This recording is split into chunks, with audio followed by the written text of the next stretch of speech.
Welcome to the AfterWords Podcast, where every week we spend some time with the teachers from the previous weekend to talk about their message, talk about the passage of scripture they covered, and sometimes we get to unpack some things that didn't make it into the message. My name is Jason, and today I am joined by James and Justin and Hezekiah. Gentlemen, how are we doing?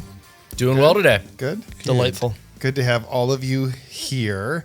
Justin, I have to start. My wife was really mad at me, which is not a good thing a weekend when we talk about marriage, but all week long, I had been talking about the topic of marriage, and she was so annoyed by that Princess Bride reference, and then literally the first word out of your mouth was marriage. The same thing.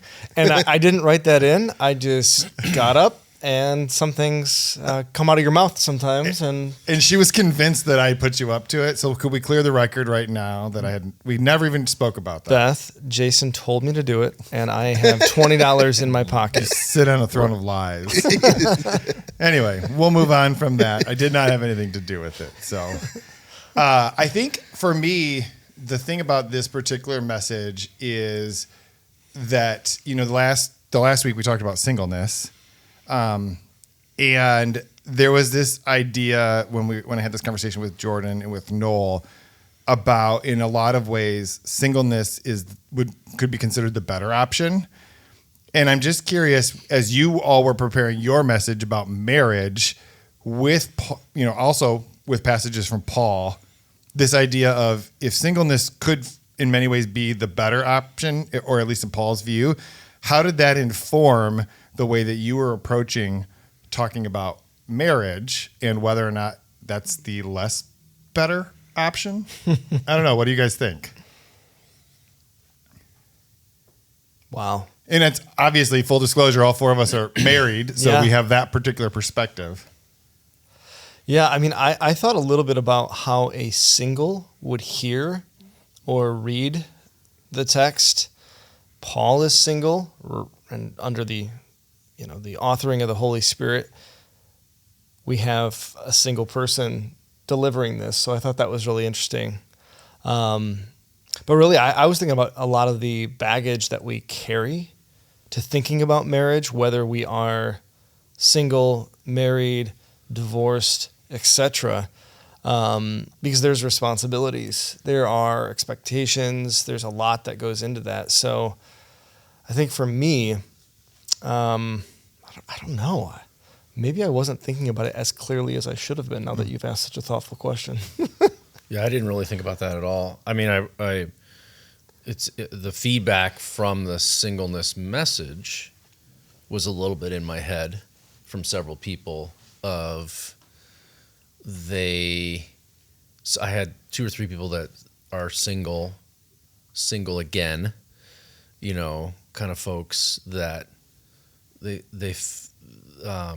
really, everybody appreciated that we addressed that topic. And at the same time, the idea that singleness is a gift, they had never thought about it that way. They were like, well, at best I think about it as an opportunity. It doesn't feel like a gift to me. It feels like what's true.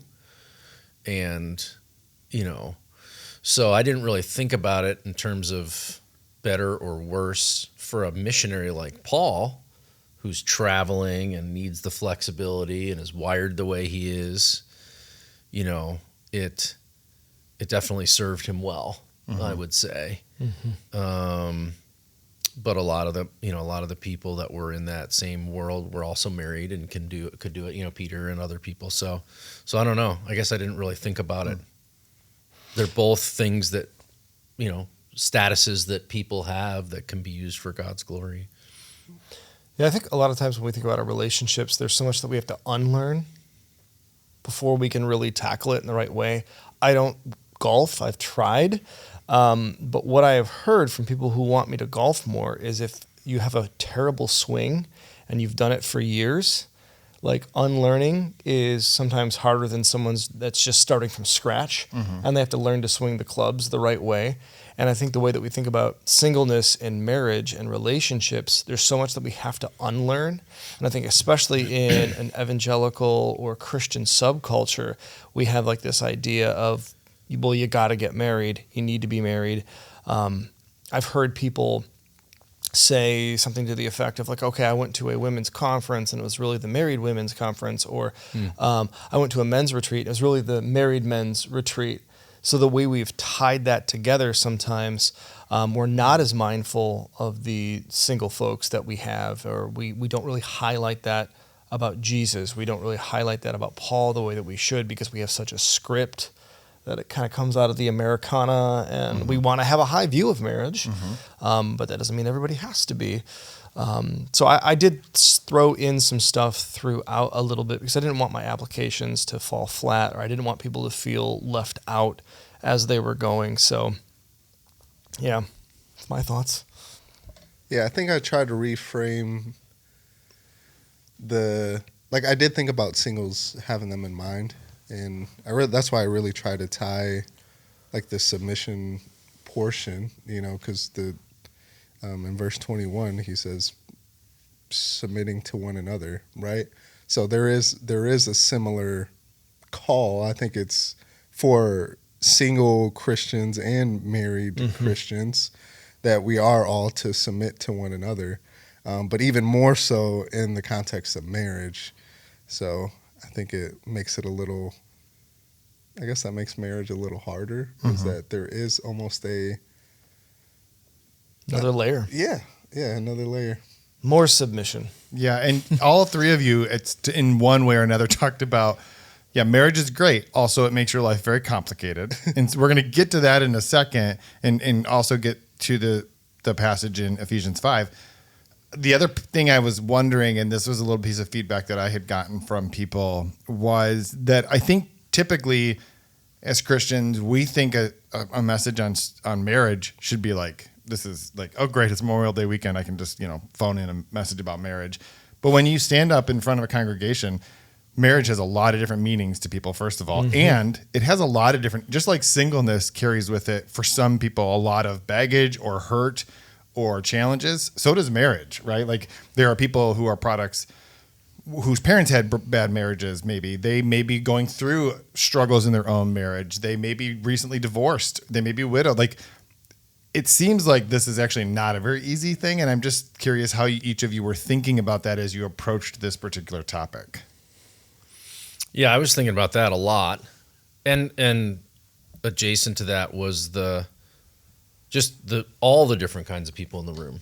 You know what I mean? Even as Tez was saying, when I was thinking about application stuff, I just wanted to be, even the statistic from the week before, just a third of us in our church are single. And it would be interesting to think about the percentages of people that are widowed, divorced, remarried, all those different situations when it comes to marriage. And so I was very much intentional about wanting to to address and to name and include, people with all kinds of different marital situations, while still holding up, there is something about marriage. God has woven it into our culture, world, into humanity, into the church in a way that it's part of the fabric of how he wants to be glorified, how he wants to be represented in the world. And so there was, I kind of kept using the phrase, there can be two things that are true at the same time. Sure. Yeah. So I don't want to downplay what God has said about sort of the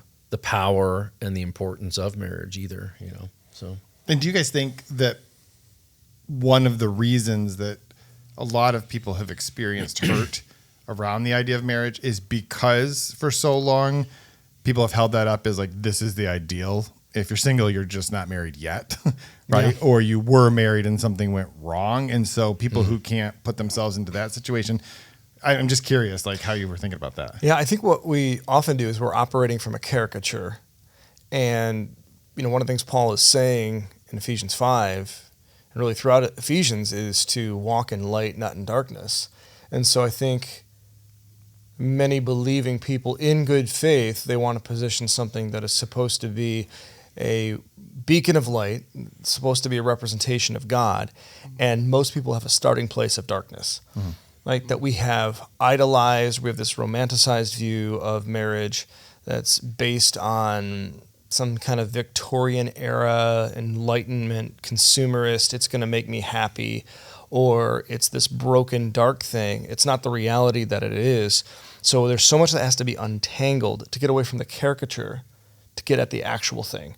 And so there's a lot of things where we think we know, to quote the real world, but we have no idea. And that's a 90s reference. Anyways, wouldn't be a opportunity for me to speak without a 90s reference. Is that like Peter Gabriel or who? No. Oh. No, I'm thinking MTV. Anyways. But you lost me there. But I think for so many of us, we have this starting place that it's going to make me so happy, or everybody should be it, or there's this 1950s Leave It to Beaver. There's something that's going on. And there's supposed to be something countercultural and shocking and refreshing and self-giving. It's supposed to be a reenactment of Christ and the church. And for most people, even Christian people, that's not really what we're thinking. We're thinking Ma and Pa. We're thinking of something from pop culture. We're thinking of something from some wedding movie where, you know, the girl gets what she wants, the guy gets what she wants, or the bridesmaids are sad because they're always a bridesmaid. Like, there's always something. And so, yeah, it's one of those things where it's like, I was thinking, I just don't want to give the same sermon. Yeah. I want to represent the text because the text is great, but I don't want to give the same sermon or the same cultural sermon that I think we've heard. So that was kind of tricky because it should be an aha, it should be surprise, and usually we just get the same cliche. It's funny that you started talking about the different eras in our culture when it comes to marriage, because I don't know the answer to this question, but you might be someone Justin, who could speak to this. I wonder about, it seems like there's maybe a connection between the changes our culture has undergone when it comes, just as a broad culture, come to the consistency and the definition of marriage and over the years, and the changes people have undergone in terms of spiritual stuff too, and their commitment to the church, and you know what I mean. I wonder which one trails the other, or if they are both on it's like two railroad, because it feels like that part of what may be happening is people have a harder time understanding God the Father or covenant because they don't have it in their, it's not built into the fabric of their lives, or it's the other way around. I don't know if it's which one, if it's chicken or egg there, you know what I mean? But it feels like there's a relationship there to me. Yeah, I mean, I think even you point out God as the Father. For someone who has a low view of fatherhood, I mean, it's wonderful that we have Abba Father, but I've heard people that have had an abusive father. Or never met their father. Yeah, or they never met their father, and they're like, wow, that's a non-starter for me. That's not on God, that's on the fall.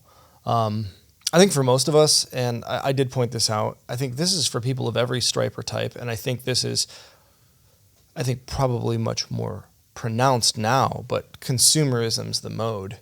This is something, that Tim Keller and Kathy Keller talk about, going back to the Enlightenment, about the idea of being satisfied as an individual. Like a lot of the romanticism, if you look at some of the English novels that are canonized, and just this idea of romance, a lot of it is grounded in self-fulfillment. And so that's just something in the West that we have to overcome, the idea of a covenant versus really a contract, where each party can maintain their self-interest as the hugest aspect of what they're doing, and it's just about benefit exchange.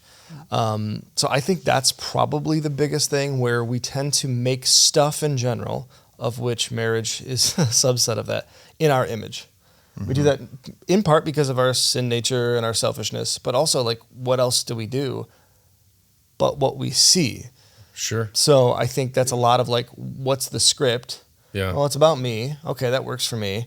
And then I watch these movies and we read these tales, and I have my parents' relationship or the neighbor's relationship. And for a lot of people, I think marriage has just been the next logical step. It's a tradition building. It's a cultural keeper, as opposed to the refreshing, disruptive aha that Paul and the Spirit and God want it to be in society. Well, not to be too convicting, but one of the things we do that with is Christianity. Mm-hmm. It's like Totally. I get saved, and then I can just kind of roll on with my agenda. Yeah, I got my fire insurance. Exactly. I got my policy. Exactly. Oh, wait, this is a covenant. Shoot, you know what I mean? I've got a. What's lordship? Yeah, exactly. Oh, no. I didn't Jesus, realize. you're my consultant. Sacrifice, obedience. Where was that? Yeah. Well, Hezekiah, let me ask you this.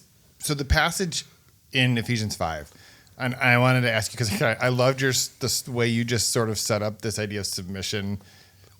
First of all, I want to know how many people were expecting a different S word from because his message title was the S word in marriage, which just leaves a lot of like wondering what this might be. The S word was submit, right? Okay, great. Just to be clear. But Preacher juke. This idea of submitting, Paul, it feels like if you're reading through Ephesians and you get to chapter 5, he's explaining all of these things that are just like the way that Christians should interact with each other and should live. And then it's like he's using marriage as an illustration of that. And it feels this was probably pretty controversial, right? Because what's interesting to me about that is that Paul seems to be actually like really laying into the husbands.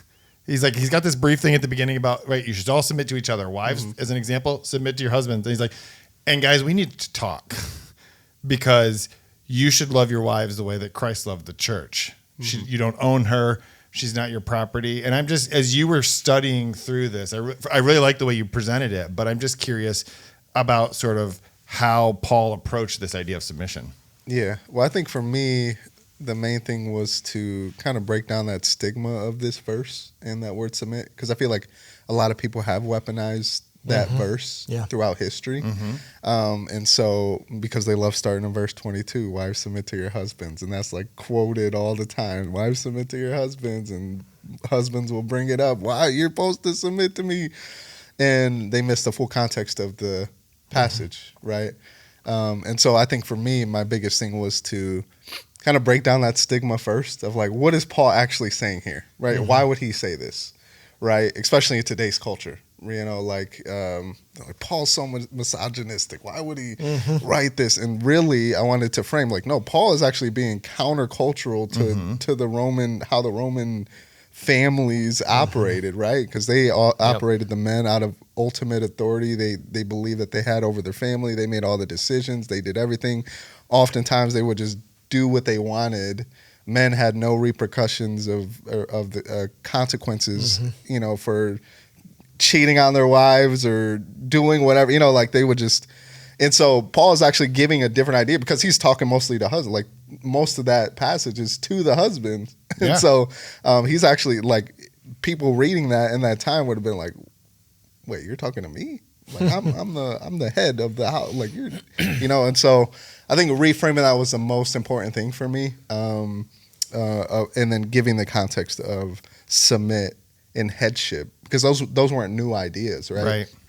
They were ingrained in the Roman society, the ideas of submission and marriage, but Paul gives it in the context of Christ. And I think a lot of times we just pull that verse. It's like, oh, husband's the head of the household. Wives, submit to your husbands. Yeah. And we forget that he says, this is a Die reflection for your of wife. Christ. Yeah, like what did Christ do? What did Christ do for the church? Whose self-interest A little bit led as the head. Jesus. A little bit of a be careful what you ask for kind of a thing. Exactly. So, And it's yeah. like Christ he said, I didn't come to be served. I came to serve. Yeah. As the head of the church, that was Christ's posture, and really getting that across. Like, this is what he means by this. It's not a you do whatever I want you to do when I want it. It's you. I lay down my life for my wife. I serve her like how Christ served the church. Like reframing it that way was like my biggest. Yeah. And Justin, I loved how you brought up the idea of like Jesus did not lord it over us, and yet he made himself nothing, right? And suffered iniquities. It's like, and from all three of you, sort of the sense I got is this idea of submit is a voluntary thing. It's not something that a husband is owed from their wife, which is, I think, the way that it's treated. Amen. Yep. I'm entitled to my wife submitting to me, but that word is like a voluntary choice to put yourself in a situation, right? And it's as if like a husband has authority, so the wife should submit. And I actually heard one time a pastor or professor, I can't remember, talking about like the idea here is not that the husband has the authority over the wife. The idea here is that Christ has the authority over their household.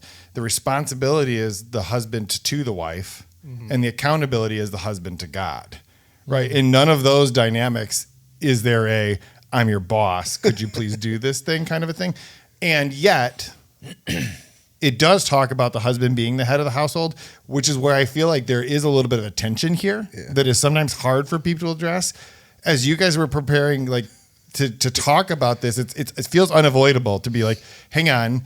On one hand, we want to put in check this idea that husbands are owed submission, and at the other time, there's this model of Christ as the head of the church, just right. And so, how do you deal with that tension?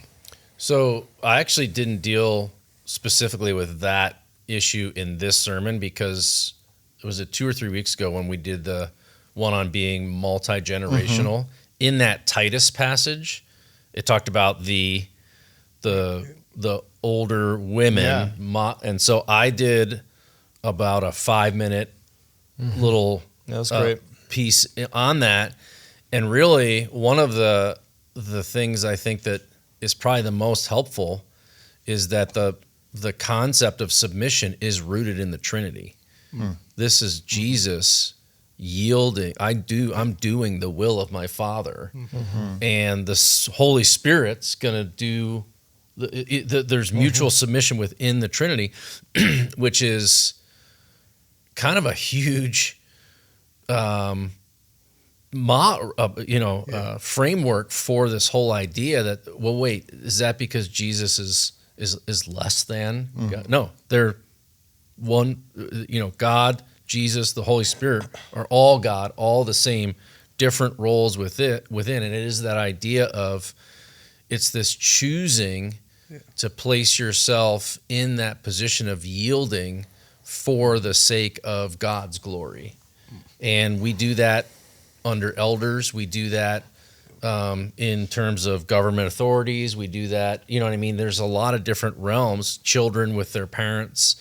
And so the question more is, why is it, if it's a mutual submission inside of marriage, we're just talking about more role clarity than we're talking about feeling like, hey, this person owes me this or owes me that, if that makes sense.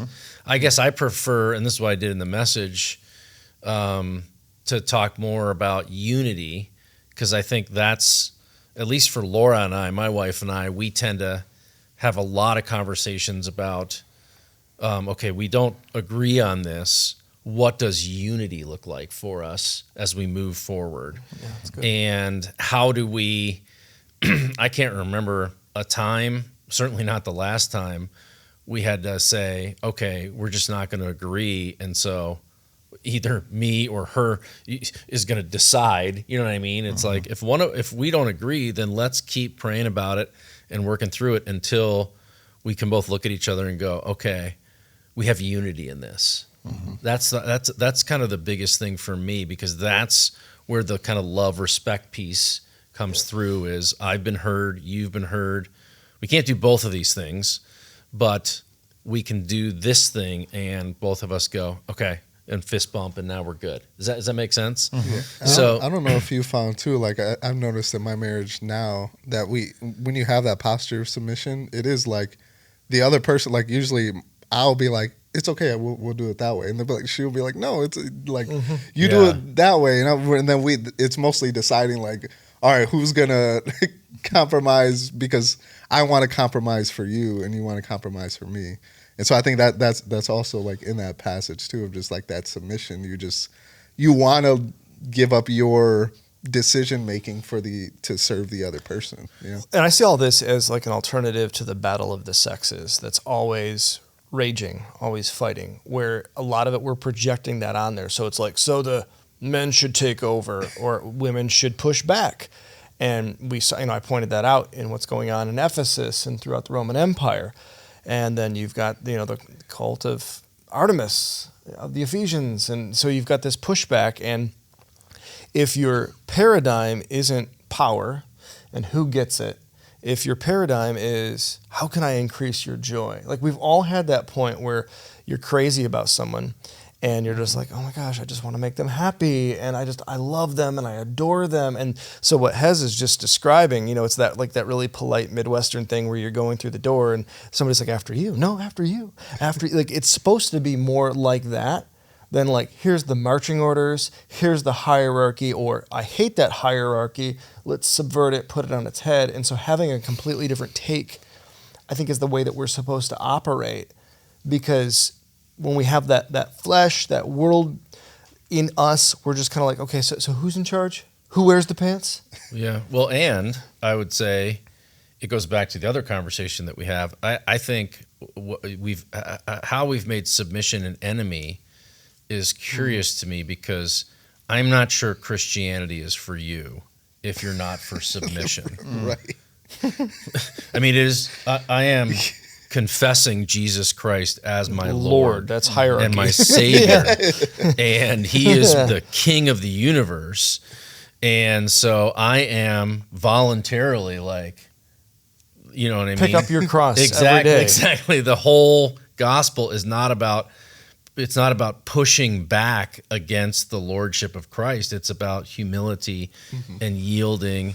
And so marriage, it is that place where our pride gets buffeted around and you know what I mean, bandied about, and it's like, oh man, I have a nasty streak of pride here. and so it cuts both ways in marriage. And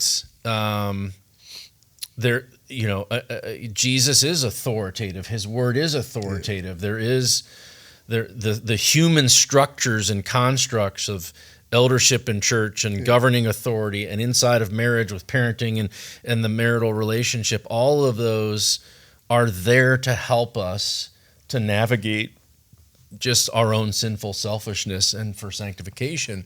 Yeah. And so there are many things that Jesus isn't going to be super polite about.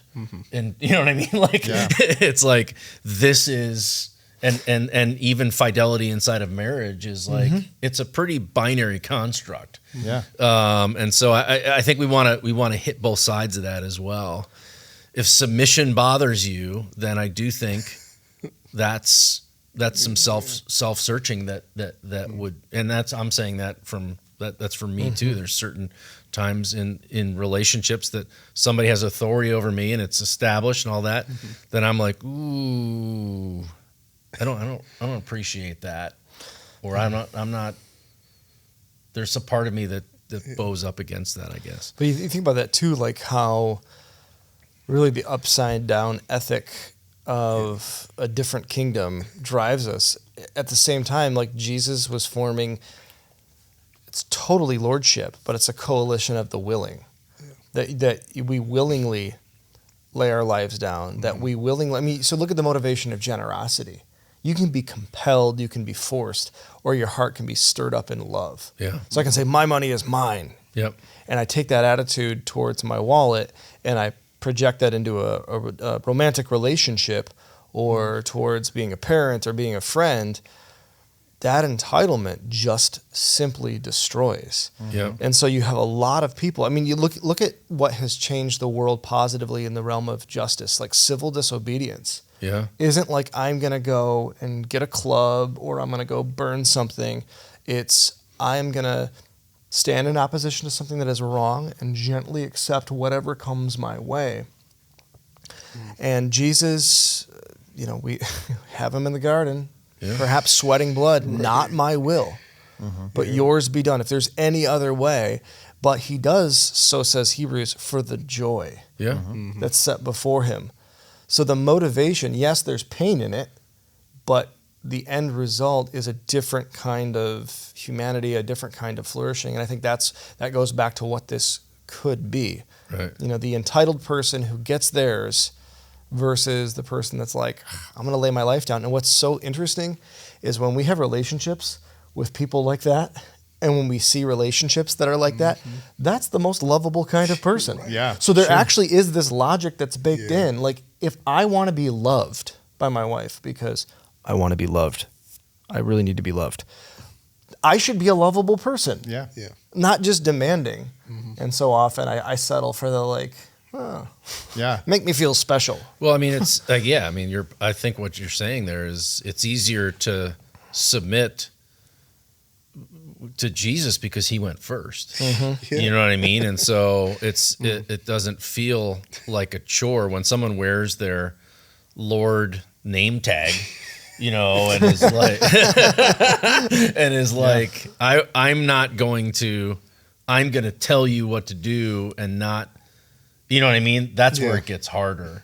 Yeah. And and we have to be careful when that dynamic is existing in marriages, because it's happening in governance. It's happening in, human authority has a range of different, and so in our church, when we see that happening in marriages, we do have to speak out against that. There's the husband goes first and dies for the wife and lays down his life and is sacrificially. Well, then of course the whole dynamic of the relationship rings differently because of that kind of humble servant leadership that happens there. So let me ask each of you for a minute as we kind of wrap up. James, in your message, and I heard it live on Saturday, I loved this.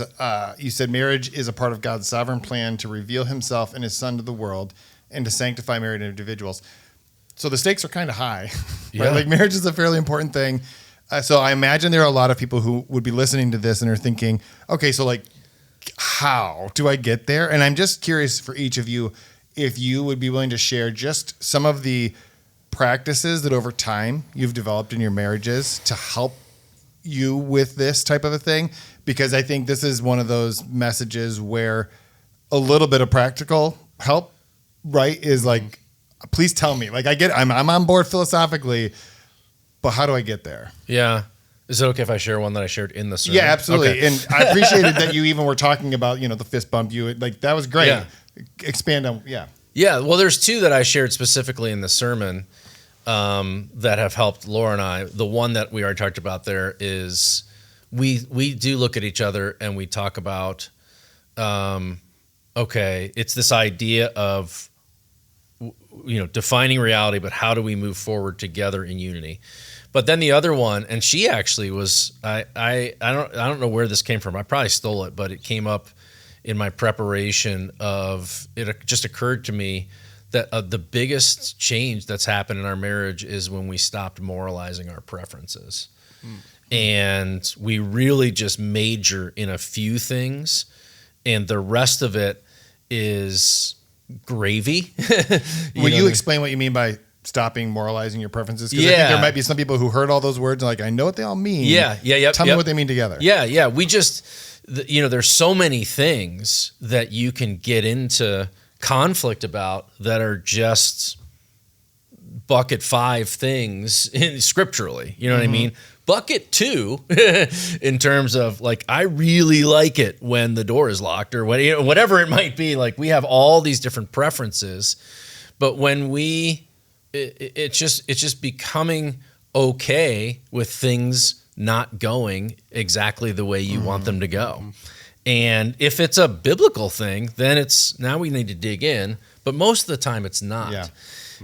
It's clutter, or what are we going to eat, or it's, the example I used in the sermon is, does the toilet paper go over or does it go under? You know what I mean? And if you're going to Under. Yeah, exactly. And, We're not getting into that. Yeah, We exactly. don't have time. Well, believe me, Because it's settled. I had a woman come up to me in the lobby afterwards. She's like, I have a much, much deeper level of respect and admiration for you after you talked about how you're an over toilet paper person. I'm like, but I'm not. I'm happy if the toilet paper is just on the hook there, you know? So, but you start going down that pathway and thinking about all the different ways that really I'm just trying to get my way. Yeah.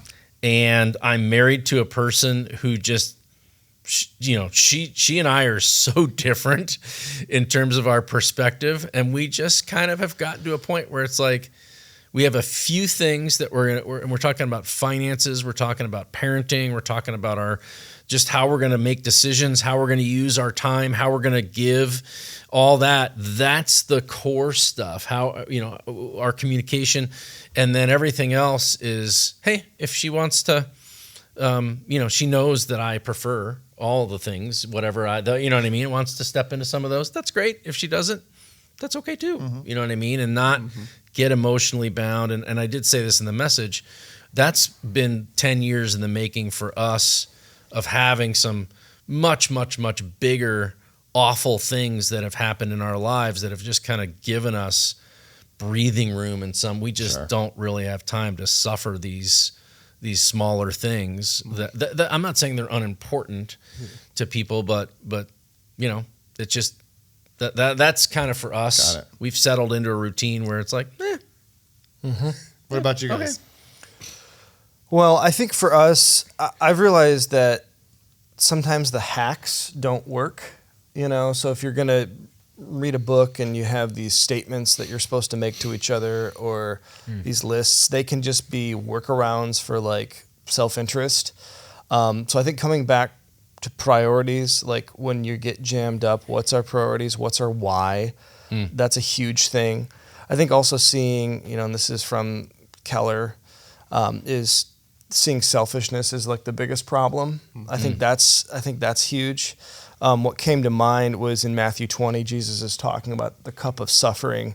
And then, you know, it says, when the disciples heard this, they became indignant with the brothers. They were arguing. And then he said, you know, the rulers of the Gentiles lord it over them, and those in high positions act as tyrants over them. But it must not be like that among you. On the contrary, whoever wants to become great among you must become your servant, and whoever wants to be first must become your slave, just as the Son of Man did not come to be served, but to serve and to give his life for a ransom for many. And I think the shift has to be, and we don't get this right, is I'm committed to your joy. And when my wife commits to my joy, and she's like, man, I just want to see you flourish. I want your head held high. I want there to be wind in your sails, all that stuff. And I just think about, man, what drives her? What gets her excited? When we really appreciate each other like that, that is so much more refreshing than I have these things, you know. And I hear a lot of people talk about, you know, I had my checklist going into marriage, and here's what I need, and here's what I bring to the table. So it's like a negotiation, you know, like a hostage negotiation or something like that. So I think getting away from that. So where are our priorities? Seeing the enemy as selfishness, and then actually being for the joy of the other person. It's better to give than receive. And so when you give that, you actually will receive it. I mean, that's the proverb that says those who refresh others will themselves be refreshed. That's the counterintuitive thing. So when you're doing that, then some of the hacks work of like, okay, let's have a date night, or you get to pick this one thing, or I get to pick this one thing. You know, even the idea of coming up with that note card idea that I ended with, it only works if the person is saying, I want to serve you. I want to increase your joy. Great.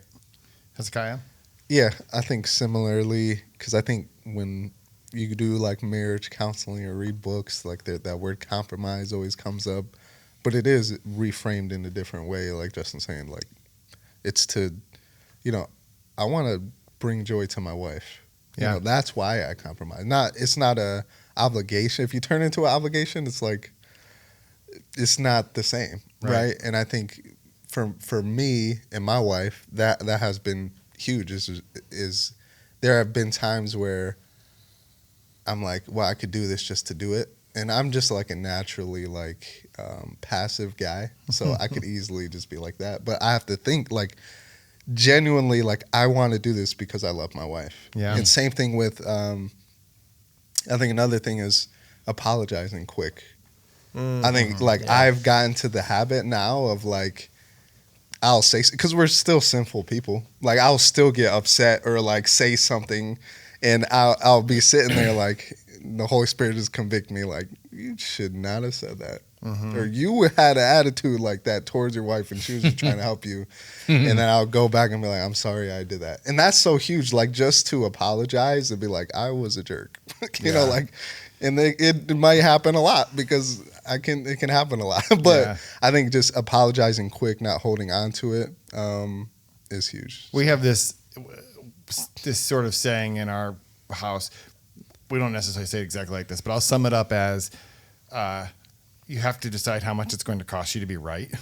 Because you might win the fight, you might get your way, but what does that actually cost you in the long run? So we're basically at time. So I'm just going to ask if any of you had anything you got like 1 minute that you didn't get to cover in your message that you'd like to tap on here. I will add one more thing to that last conversation.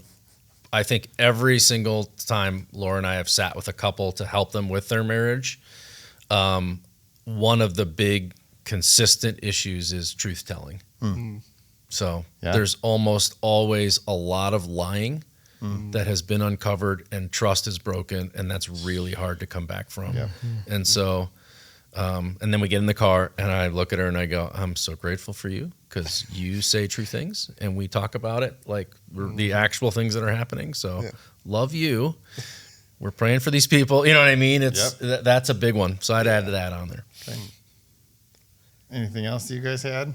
It's like standard last question. So I have to give you a chance. Well, one point I was just going to make in general was just more about how to interpret and then hermeneutics is so often, to Hez's point, people read verse 22 and they ignore verse 21 and they ignore verse 1 and 2 that really is framing this.